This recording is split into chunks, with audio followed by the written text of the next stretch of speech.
Aujourd'hui, le savoir est accessible partout, mais cette idée n'a jamais été universelle.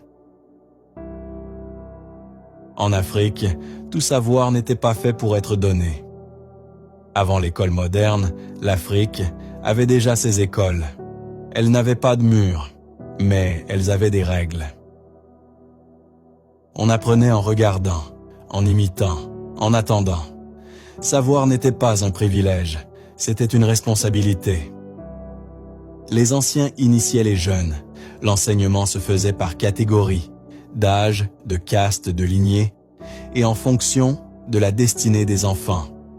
L'enseignement était de l'ordre de l'initiation. Certains savoirs engageaient le sacré. On enseignait la vie, la mort, les lois spirituelles, et même l'ordre du monde. Il demandait de la maturité, du silence et de la discipline. L'Afrique ne transmettait pas des informations. Elle formait des êtres.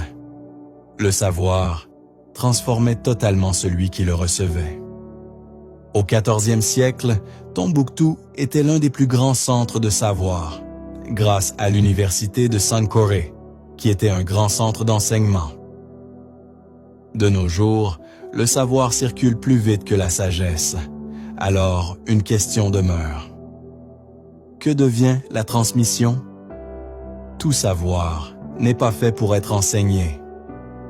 Certains savoirs demandent d'abord de grandir. Un programme soutenu par la bibliothèque Moubomout. Toutes nos cultures, à portée de main.